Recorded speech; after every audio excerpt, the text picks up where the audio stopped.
Thank you for joining me today.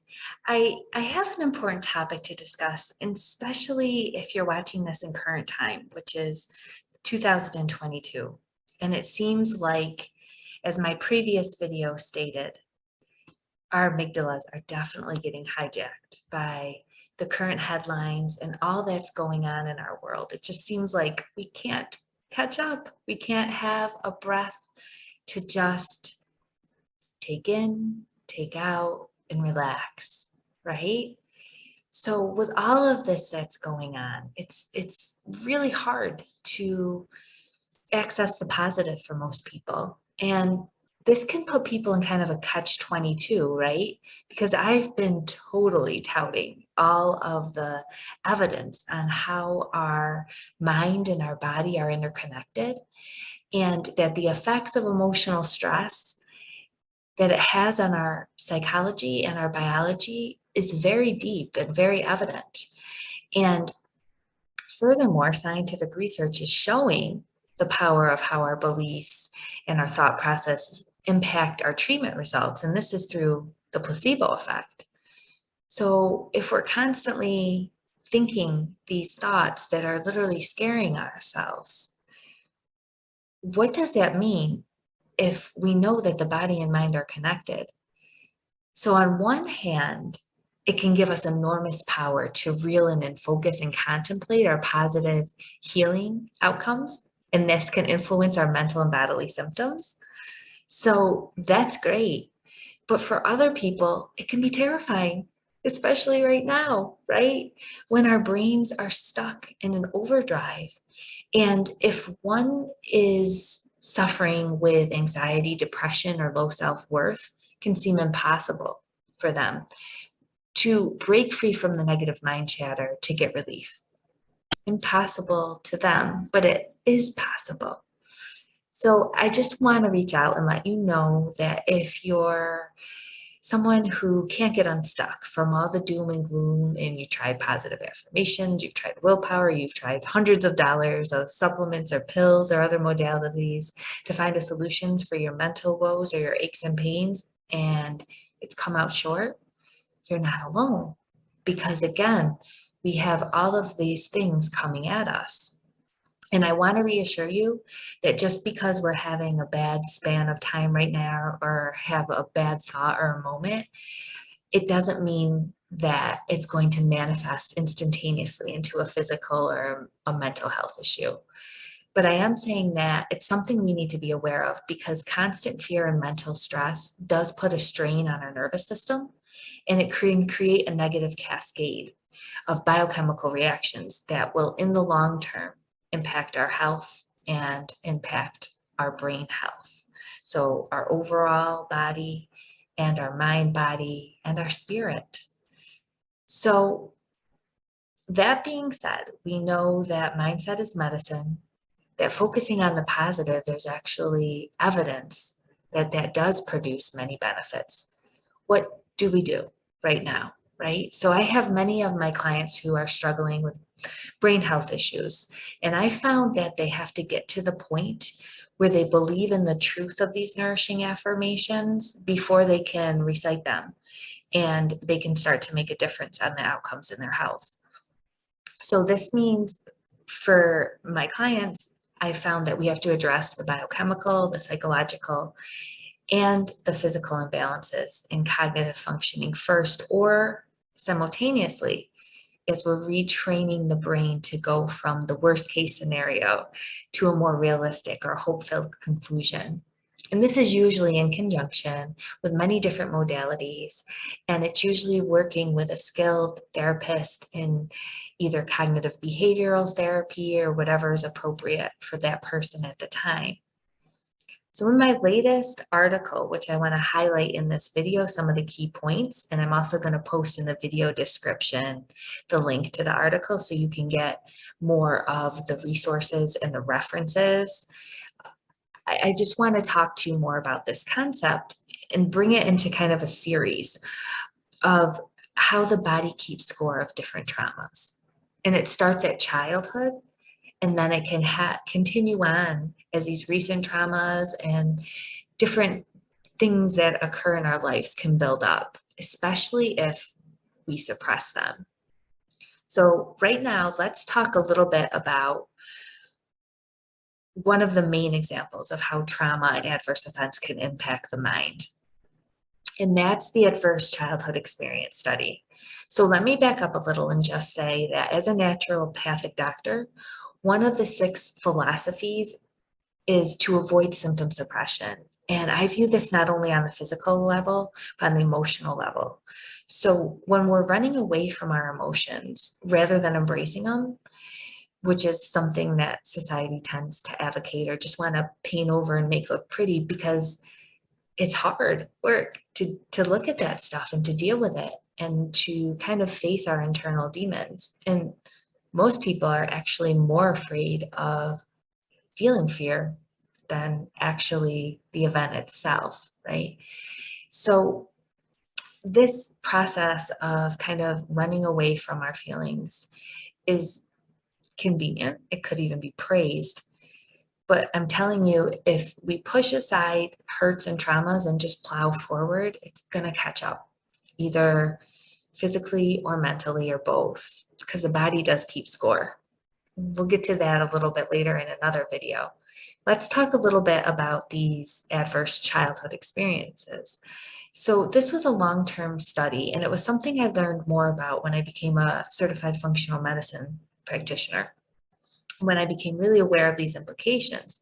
So what the study did is they followed a group of people, and they looked at how different adverse events in someone's childhood impacted their overall health outcomes later on. And there was a definite link that they found. And these negative or potentially traumatic experiences included things such as neglect, experiencing or witnessing violence, having a family member attempt or die by suicide, other traumatic events, being around someone that has a substance abuse problem,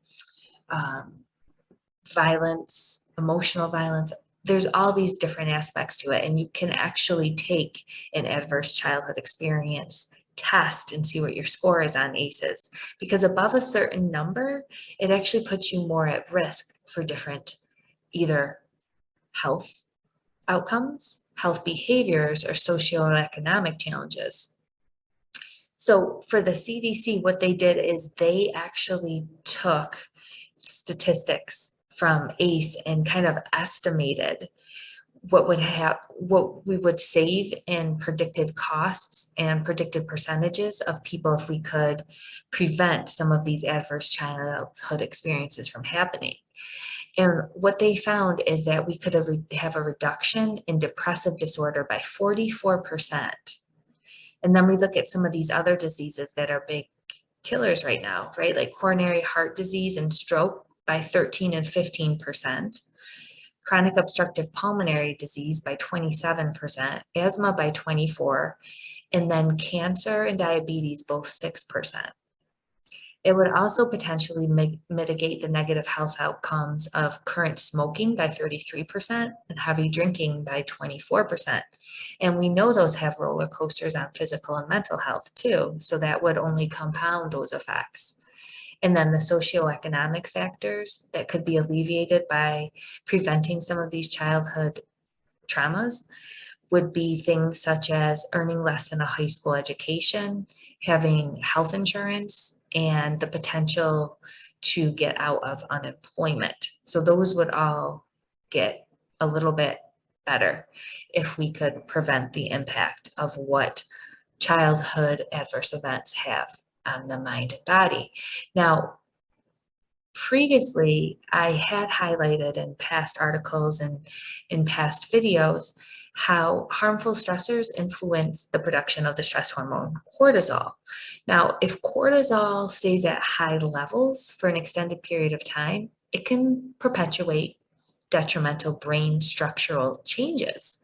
So we have these children that can even start off bathed with stress from their mother prenatally, affecting the growth of their brain. And then later on, that continues. And these implications have been shown to cause behavioral issues in children, as well as again, more of a risk for in adulthood, later mental health implications down the road. I also want to point out that this can, continues as adults if we don't deal with some of these traumas that that had occurred earlier in our life, because it affects our receptivity to what our perceptions are by what we witnessed as children. So this will impact how we react to different things that occur today, how we view the news, how attracted we are to the news to maybe get that dopamine boost, or that kind of familiar pattern of trauma that we interplay over and over. It, may I say, this is not proven, but it can almost become addictive. So I want you to understand that what our society is going through right now is pretty deep, and it's understandable if you cannot feel positive right now. But it's also empowering to know that we can shift this. And if you're feeling stuck and things are coming up by what you're experiencing today or what you're witnessing maybe on the news or in your everyday life, it might be time to look at some of your own personal healing growth and even back to your childhood. And I want to also say that I'm going to kind of go with this theme a little bit more, because I think it's really important right now with all that we're being exposed to, about really taking into our control what we can control, about being really nourishing and loving to ourselves and finding our own internal healing, because then we can share that with others and not continue to perpetuate the trauma and drama that is totally valid, but that is occurring at us at such high velocity these days. So it can be addressed and it can be hard work, but it's definitely possible to heal from childhood pain and to heal from the current trials and tribulations, especially if you work with someone like a functional medicine doctor or naturopathic doctor that are looking at all aspects of brain health. So as you're doing the therapy work and as you're doing maybe more of the conventional care, we're also looking at potential biological causes, whether they be hormonal, gastrointestinal, neurotransmitter levels. We're looking at if there's addictive issues or genetic imprinting that may make somebody more vulnerable to some of the negative impacts. And these people really need to stay away from the news. We'll be looking at the psychological aspects, which is the trauma we just talked about, and the social aspects, such as stress at work or in relationships. So I just want you to know that it's a hard time right now, but you can be struggling, but you don't have to suffer. Like as you're getting well, get the support you need, reach out, and just know that I'd love to be a resource for you. And I can totally have complete empathy for what everyone is going through right now. And please feel free to reach out, post any comments on my videos. Feel free to check out the free resources that I have on both my regular website at breakfreemedicine.com, as well as my getoiling.com/Sarah Lobisco website that offers free resources. I have a couple of classes for both the individual as well as for continuing education units for practitioners if they're interested in earning some credits while they learn about how to clinically apply essential oils for some of these mind-body issues that we've been discussing. All right, so that is all I have for you today. And I thank you for listening. I thank you for being a part of my community. And I look forward to connecting with you real soon. Take good care, please.